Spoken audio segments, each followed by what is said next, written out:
Добрый день, уважаемые коллеги! Тема лекции – суставной синдром, диагностика, лечение и профилактика ревматоидного артрита. План лекции – характерные синдромы, методы диагностики ревматоидного артрита, дифференциальная диагностика, критерии постановки диагноза ревматоидного артрита, принципы лечения, профилактики ревматоидного артрита. Возникают вопросы: что такое ревматоидный артрит, актуальность проблемы ревматоидного артрита для современной медицины. Ревматоидный артрит – это аутоиммунное ревматическое заболевание неизвестной этиологии, характеризуется хроническим эрозивным артритом, системным поражением внутренних органов. Сравнительный анализ показателей выявил прирост общей заболеваемости населения на 1%. Число больных с впервые установленным диагнозом ревматоидный артрит увеличилось на 10%, среди женщин на 12%. Значительный прирост числа больных с впервые установленным диагнозом ревматоидный артрит наблюдается среди взрослых.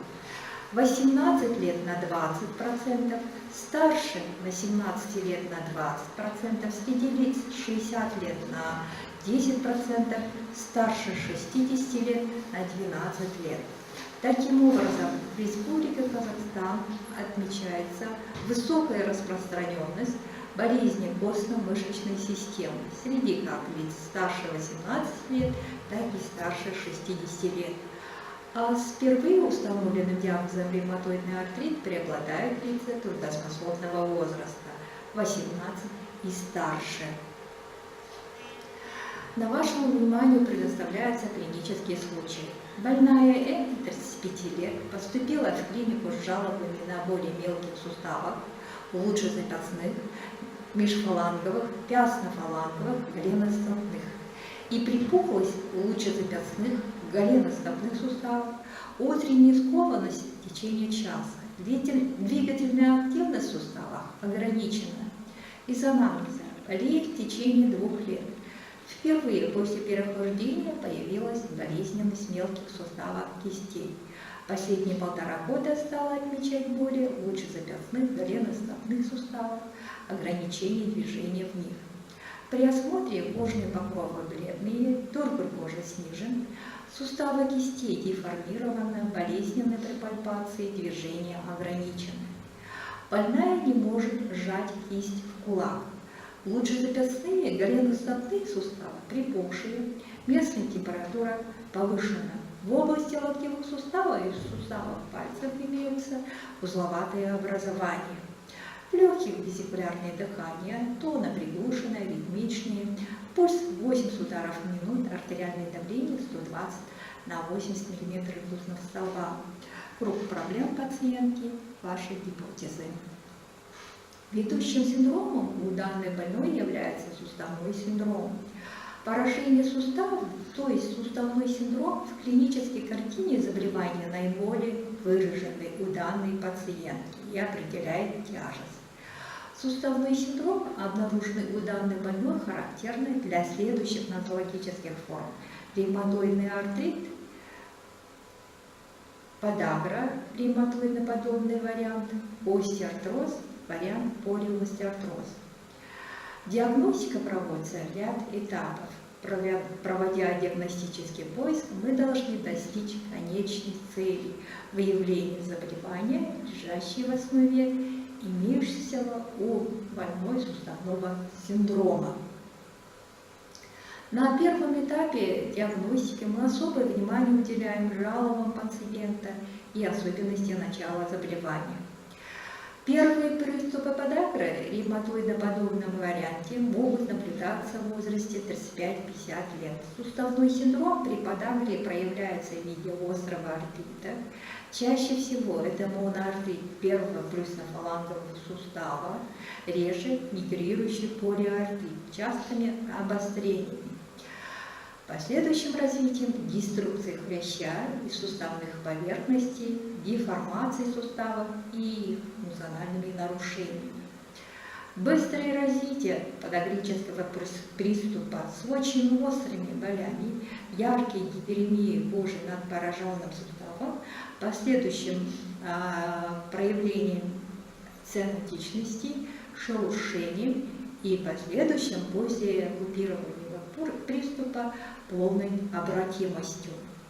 Внесуставные проявления подагры в ревматоидно-подобном варианте характеризуются наличием подкожных подагрических плотных топусов с локализацией в области локтевых суставов и мелких суставов кистей. Остеоартроз – клиническая форма полиостеоартроза. Первичный остеоартроз возникает неизмененного до этого сустава у женщин в возрасте старше 40 лет. Чаще всего локализация артроза в дистальных межфаланговых суставах кистей, появляются ноющие слабые боли, характерна метатропность, то есть боль усиливается в холодную и сырую погоду. При пальпации отмечается небольшая болезненность по ходу суставных щелей, характерен грубый хруст суставов. Вначале хруст будет ощущаться пальпаторно, а затем будет слышно на расстоянии. При осмотре видно и отчетливо мы можем пальпировать плотные костные узлы по обеим сторонам тыльной поверхности дистальных межфаланговых суставов. Чувство скованности отличается кратковременностью и малой интенсивностью. Клиническая характеристика ревматоидного артрита. Утренняя скованность может длиться от 30 минут до нескольких часов, а в тяжелых случаях в течение дня. Артриты характеризуются деформациями, стойкими контрактурами, анкилозами, подвивихами суставов.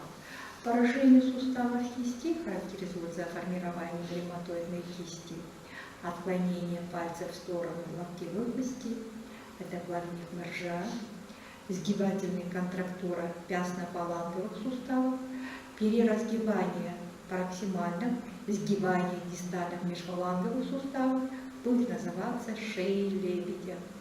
Внесуставные проявления – это поражение мышцы, кожи, ревматоидные узелки, лимфоденопатия, поражение желудочно-кишечного тракта, поражение легких, сердца, печени, почек. Внесуставные проявления обычно отмечаются до 20-25% случаев. Это говорит о том, что в патогенезе развития ревматоидного артрита играет роль системные аутоиммунные процессы. Особые клинические формы ревматоидного артрита, синдром Фельти, это симптомокомплекс, включая нейтропению, спленомегалию, гепатомегалию и тяжелое поражение суставов. Внесуставным проявлением будет васкулит, нейропатия, легочный фиброз, синдром Шегрена. Тоже характерна гиперпигментация кожи нижних конечностей и при этом высокий риск инфекционных осложнений. Болезнь стила взрослых заболеваний характеризуется рецидивирующей фибрильной лихорадкой, артритом, макулопапулезной сыпью, высокой лабораторной активностью и серой негативностью по ревматоидному фактору. Синдром Шегрена – это воспаление слюнных, слезных, слизистых оболочек. В результате воспаления возникает дисфункция желез, и это, в свою очередь, приводит к выработке малого количества секрета. Синдром Шегрена чаще всего развивается у женщин в возрасте старше 30 лет. Бывают первичные варианты, то есть ассоциированные с ревматическими заболеваниями, и вторичные на фоне ревматоидного артрита, системной красной волчанки и других системных заболеваний соединительной ткани. Ревматоидный артрит. Типичный для ревматоидного артрита является двухстороннее симметричное поражение суставов. Развитие ревматоидного артрита может быть спровоцировано перенесенной инфекцией, охлаждением, стрессовой ситуацией. Характерно для ревматоидного артрита поражение суставов кистей, стоп, запястья, коленных, локтевых суставов. При пальпации пораженных суставов отмечается болезненность и ограничение движения в них. Кожа над суставами нигелированы, горящие на ощупь. Больные не могут сжать кисть в кулак. Утренняя скованность, продолжающаяся более 30 минут, постепенно ослабевает. Подкожные ревматоидные узелки в области локтевых суставов и суставов пальцев. Диагностирование по сходству. У больной от 35 лет суставной синдром проявляется полиартритом с постепенным развитием клинической картины. Характерна утренняя скованность, заболевание, спровоцированное охлаждением, двухсторонние симметричные поражения суставов, подкожные ревматоидные узелки в области локтевых суставов и суставов пальцев. Пациентка не может сжать кисть в кулак. Несуставные проявления ревматоидного артрита в данном этапе мы не наблюдаем. Путем сравнения симптомов, анамнестические данные, присутствующие у больной, с симптомами ревматоидного артрита, мы находим множество сходства. Итак, результаты клинического обследования свидетельствуют о возможности ревматоидного артрита у нашей пациентки.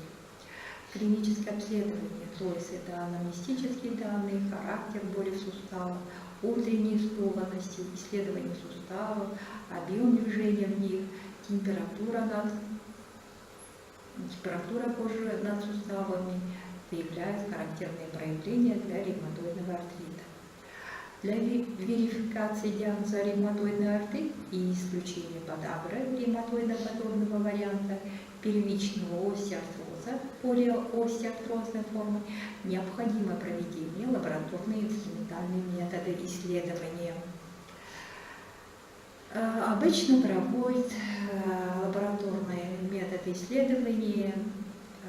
Это выявление наличия ревматоидного фактора, антитела к циклическому цитрулированному пептиду. Также проводятся инструментальные методы исследования, рентгенологические исследования суставов, ультразвуковое исследование суставов и остальные перед вами вам представлены все методы обследования. Лабораторные инструментальные методы исследования при подагре в ревматоидоподобном варианте. Во время приступа нейтрофильный лейкоцитоз со сдвигом влево, ускорение слоя, а период обострения, повышение содержания серомукоида, сиаловых кислот, альфа-гамма-глобулинов, мочевой кислоты в крови. Рентгенография суставов. На фоне остеопороза мы обычно обнаруживаем изменения суставов и дифизов в виде круглых штампованных очагов просветления размером от нескольких миллиметров до 2-3 сантиметров диаметра. Крупные узлы, они увеличиваясь, разрушают корковое вещество и напоминает нам симптом вздутия костного края. Исследование синовиальной жидкости обычно бывает цвет прозрачный, вязкость возможно сниженная или без изменений. Число лейкоцитов до 15 тысяч будет, гранулоциты 25-75%.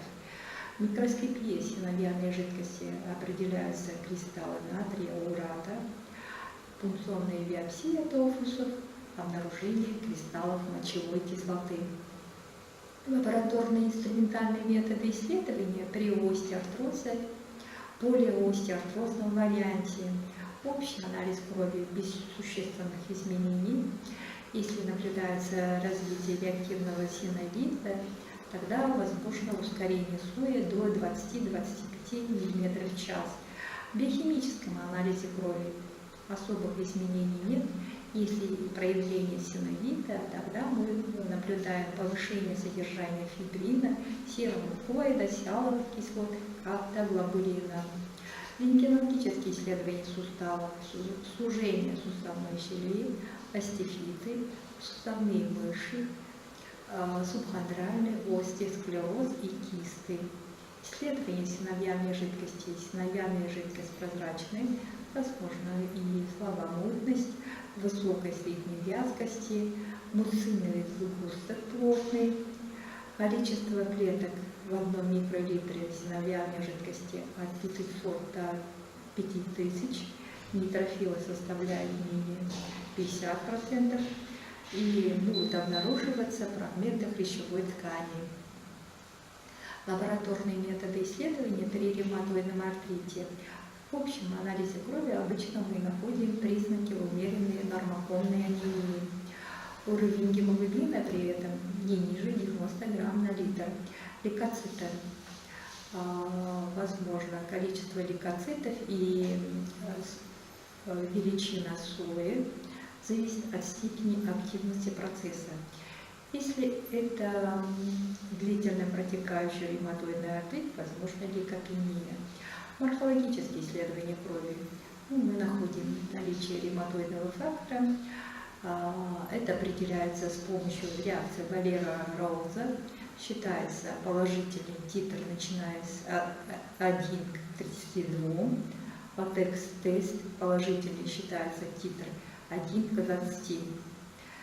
Также обнаруживается циркулирующий иммунный комплекс. Обычно в крови у 30-50% больных. В биохимическом анализе крови обычно мы выявляем диспротеинемию, уменьшение уровня альбуминов, увеличение глобулинов, повышение реактивного белка, сиаловых кислот, фибриногена. Это все будет зависеть от активности процесса. Лабораторным диагностикам также относят тест для определения антител к цитрулированному синтетическому пептиду. Этот метод является наиболее чувствительным и ранний метод позволяет на ранней стадии заболевания диагностировать. При ревматоидном артрите тест положительный в 80-90% случаев. Также проводится биопсия синовиальной оболочки сустава.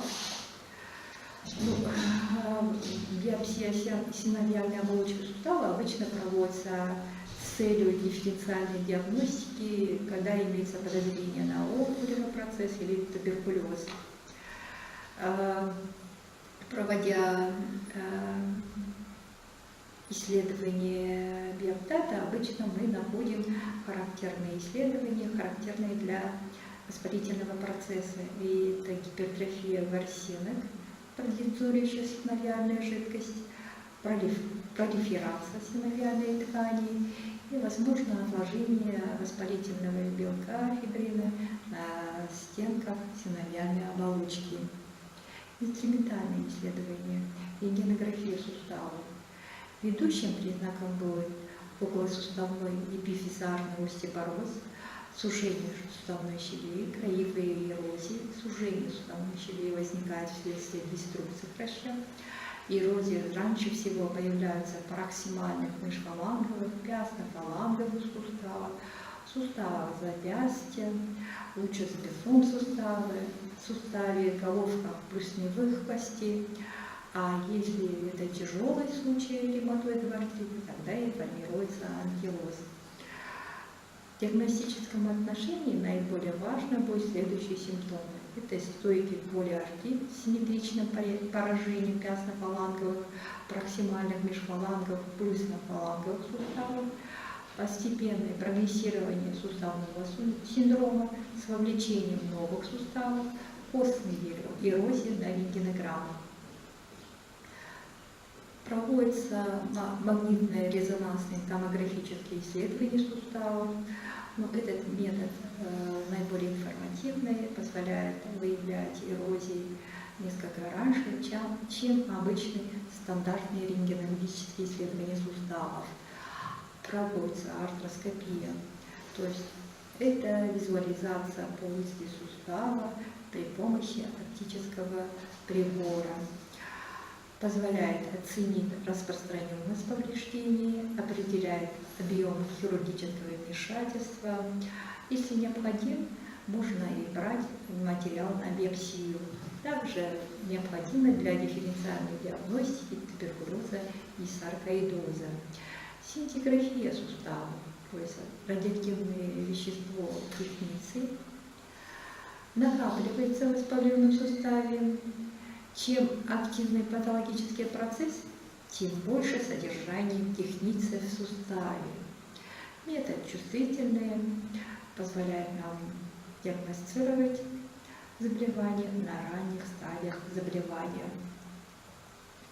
Клинические подозрения на ревматоидный артрит обычно возникают, если имеется не менее 3 припухшие суставы, вовлекаются в воспалительный процесс пястно-плюсно-фаланговые суставы, положительный тест сжатия, утренняя скованность не менее 30 минут, ускорение слоев более 25 мм в час. Диагностика ревматоидного артрита. Дебют болезни проявляется полиартритом, олигоартритом, реже, но возможно моноартритом. Верификация диагноза на ранней стадии нам помощь оказывает ультразвуковое исследование мелких суставов кисти, запястья, магнитная резонансная томография мелких суставов кисти и запястья. Эти методы выявляют воспаление, деструкцию суставов значительно раньше, чем обычные рентгенологические обследования. Данные обследования нашей больной Н 35 лет. В общем анализе крови и лейкоциты до 12,5 тысяч, ускорение слоя до 35 мм в час. На рентгенограмме кистей мы обнаруживали эпифизарный остеопороз, незначительные сужения межсуставных щелей, проксимальных межфаланговых суставов и суставов запястья, эрозии пястно-фаланговых суставов. Повышение остро-фазовых белков стеактивного белка с тяжелых кислот фибриногена. Диспротеинемия, снижение альбуминов, повышение альфа-гамма-глобулинов и выявлен ревматоидный фактор. Также обнаружены циркулирующие иммунные комплексы. Т-лимфоциты снижены. Тест на наличие антицитрулинового антитела положительный. Ультразвуковое исследование суставов рук выявлена синовиальная пролиферация, гиперемия, свидетельствующая о воспалительном процессе. Рабочая классификация ревматоидного артрита. Основной диагноз – это ревматоидный артрит серопозитивный, ревматоидный артрит серонегативный. Особые клинические формы ревматоидного артрита – синдром Фельки, болезнь стила у взрослых, ревматоидный артрит периартритный. Клинические стадии. Очень ранняя стадия, длительность болезни менее 6 месяцев. Ранняя стадия, длительность болезни 6 месяцев 1 год. Развернутая стадия, длительность болезни более 1 года при наличии типичной симптоматики. Поздняя стадия, длительность болезни 2 года и более. Здесь выявляется выраженная деструкция мелких и крупных суставов и наличие осложнений. Также определяется степень активности болезни. Есть низкая степень активности, средняя, высокая, 0 – это ремиссия. Несуставные признаки – это ревматоидные узелки, кожный васкулит, нейропатия, плеврит, синдром Шегрена, поражение глаз. Инструментальные исследования – это наличие или отсутствие эрозии, неэрозивные, эрозивные изменения. Рентгенологические стадии – это первая стадия – околосуставной остеопороз, вторая стадия – околосуставной остеопороз, сужение суставной щели, могут быть единичные эрозии. Третья стадия – околосуставной остеопороз, сужение суставной щели и множественные эрозии в подвижных суставах. 4-я стадия. Здесь присутствуют все признаки 3-й стадии и также выявляется костный анкилоз. Дополнительные иммунологические характеристики антитела к циклическому цифрулированному пептиду. Антитела к циклическому цифрулированному пептиду может быть присутствовать, может и отсутствовать. Функциональный класс.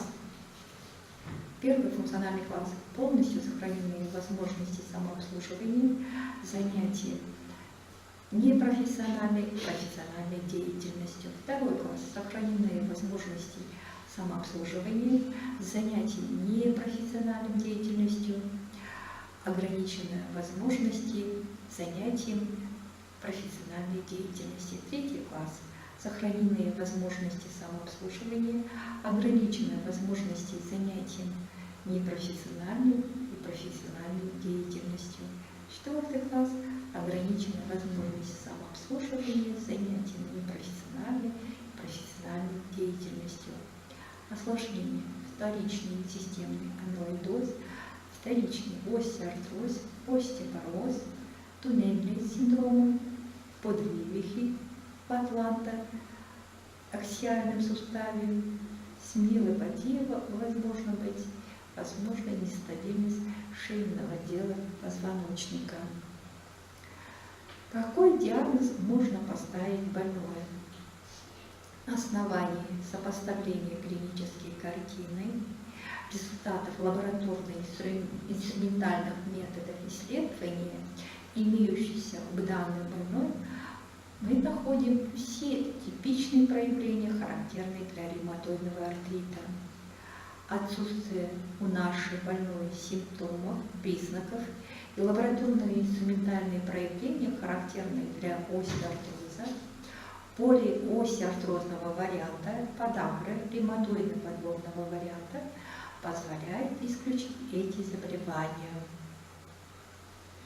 Примеры формулировки диагноза: ревматоидный артрит, полиартрит с поражением суставов кистей, серопозитивный, медленно прогрессирующее течение, активность второй степени, рентгенологическая стадия 2, функциональный класс 2, ревматоидный артрит, олигоартрит, серопозитивный, медленно прогрессирующее течение, активность второй степени, рентгенологическая стадия 2, функциональный класс 3. Лечение пациентов с ревматоидным артритом. Основная цель лечения – это достижение полной или хотя бы частичной ремиссии. Цель лечения ревматоидного артрита – уменьшение выраженности симптомов артрита, несуставных проявлений, предотвращение деструкции, нарушение функций, деформации суставов, улучшение качества жизни, достижение ремиссии, увеличение продолжительности жизни. Назначают базисные противовоспалительные препараты. В первую очередь это метотрексат.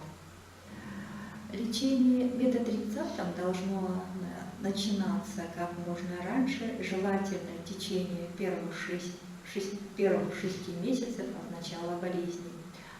Еще называют окна возможности. Метотрексат назначают по 15-25 мг в неделю, минимальные дозы, 10 мг в неделю. Лечение должно быть максимально активным, с быстрым увеличением дозы метотрексата до 25-30 мг в неделю, с последующим изменением схемы лечения в течение 3-6 месяцев для достижения максимально возможного терапевтического эффекта. В случае недостижения целей при применении метотрексата мы рассматриваем вопрос о назначении генно-инженерные биологические препараты. Имеются другие базисные противовоспалительные препараты. Это левфлунамид 3 дня по 100 мг в сутки, затем по 20 мг в сутки. Сульфасалазин 2 грамма в сутки. Начиная с 0,5 мг в сутки мы наращиваем дозы еженедельно до максимальной. Циклофосфам 200 мг в неделю внутримышечная. Азотиаприн 100-200 мг в сутки. Лечение обычно начинают одним из базисных препаратов. Действие практически всех базисных препаратов начинает проявляться после начала лечения через 4-6 недель. В случае недостаточной эффективности от одного препарата возможна комбинация 2, даже 3 препаратов, но в меньшей дозе, чем монотерапия каждым из них. Нестероидные противовоспалительные препараты тоже назначают. Нестероидные противовоспалительные препараты по механизму действия подразделяются на неселективные ингибиторы циклооксигеназы 1 и циклооксигеназы 2. Это диклофенак, пироксикам, кетопрофен. И селективные ингибиторы циклооксигеназы 2, мелоксикам, нимесулит. Все нестероидные противовоспалительные препараты можно условно разделять на хондронегативные, это индометацин, хондронейтральные, это диклофенак, пироксикам, хондропротективные, это нимесулит, кетопрофен. Лечение нестероидными противовоспалительными препаратами должны проводиться в сочетании с активной терапией, базисными противовоспалительными препаратами. Подбор эффективной дозы нестероидных противовоспалительных препаратов проводится в течение 14 дней. Рекомендует, не следует принимать одновременно 2 или более различных нестероидных противовоспалительных препаратов. Ингибиторы селективные циклооксигеназы 2 по эффективности они не уступают по сравнению с стандартными нестероидными противовоспалительными препаратами. Также назначают глюкокортикоидов. Глюкокортикоиды в некоторых случаях замедляют прогрессирование деструкции суставов. А обычно глюкокортикоиды являются второй и наиболее эффективной группой препаратов, оказывающих противовоспалительные и анальгетические действия.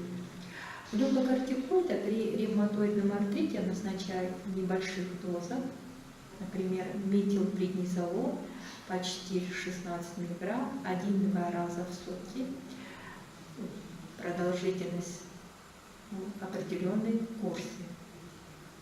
Глюкокортикоиды следует принимать только в комбинации с базисными противовоспалительными препаратами. Генно-инженерные биологические препараты. Генно-инженерные биологические препараты назначают больным ревматоидным артритом, когда заболевание недостаточно отвечает на метотрексат или на лечение другими синтетическими базисными противовоспалительными препаратами. Тогда также больным с умеренной и высокой активностью ревматоидного артрита. И когда у больных имеются признаки плохого прогноза, то есть это высокая активность болезней, ревматоидные факторы положительные, антитела к циклическому цитрулированному пептиду положительные, раннее появление эрозии, появление более 2 эрозий за 12 месяцев, даже при снижении активности процесса. Генно-инженерные биологические препараты они позволяют добиться ремиссии в начальной стадии болезни, что и является основной целью лечения ревматоидного артрита. Для лечения ревматоидного артрита обычно используют такие генно-инженерные препараты, ингибиторы фактора некроза опухоли альфа, это этанерцепт, голимумаб, анти-Б клеточный препарат витюксимаб, и блокаторы рецепторов интерлейкина-6 тоцилизумаб. Лечение генно-инженерными и биологическими препаратами взрослых пациентов с тяжелым активным ревматоидным артритом, когда имеется неэффективность или непереносимость базисных противопрепаратов, противовоспалительными препаратами, тогда можно начинать с ингибиторов факторов некроза опухоли, то есть это этанерцепт или голимабап. Локальная внутрисуставная терапия ревматоидного артрита занимает важное место в комплексе лечебных мероприятий. Учитывая данные об иммунологических реакциях, лежащих в основе деструкции тканей при ревматоидном артрите, подавление местной активности процесса будет положительно влиять и на лечение заболеваний в целом. Для внутрисуставной терапии обычно используют внутрисуставное введение глюкокортикоидов, который дает очень быстрый, но недостаточно стойкий эффект. Для внутрисуставного введения применяют бета-метазон, метилпреднизолон. Внутрисуставная терапия применяется для подавления артрита в начале болезни или если имеются обострения синовита в одном или нескольких суставах и с целью улучшения функций суставов. Теперь посмотрим лечение нашей больной Н 35 лет. Больная продолжает прием метотрексата по 15 мг один раз в неделю.